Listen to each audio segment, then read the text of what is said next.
akatiswera nesu pano muno mumarondera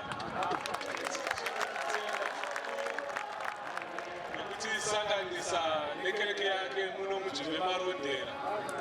Zvino tine mufaro mukuru pamberi pauso hwaMwari, tichiona kereke yaMwari neupenyu uye vanhu vaine rugare uye namaropafadzo aMwari ari pakati pedu. Mwari ngaakudzwe zvikuru chose.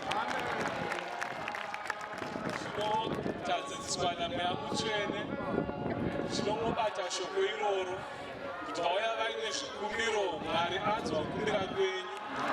Saka kuenda norugare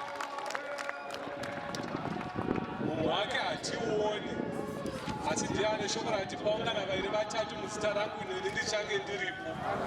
Ndiye ari pakati penu, ndiye anenge aine basa riri pano. Zvimwe dzenguva hatitonzwi kuti rusununguko rwasvika, asi anenge atosvika. Dzimwe dzenguva tinotozongona dambudziko rapera, tosvika kuziva kuti rakapera rini. Nyambisirwa paanenge asvika ndo paanenge atanda dambudziko.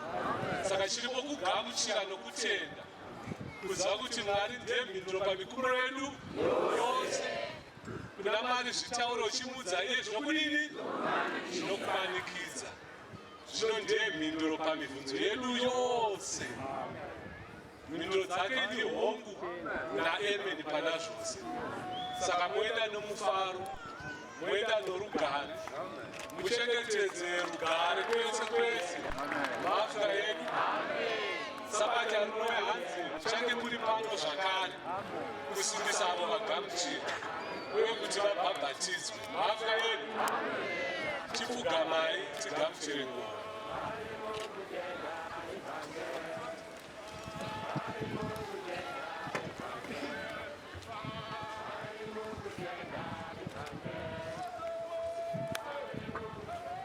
Zvino kungati ngoni dzaishoni Jesu Kristu, rudo rwaMwari Baba nokuwadzana kwaMweya Mutsvene zvive zvingagari nemi mose zvino kudzamarari kwekusingaperi. Amen.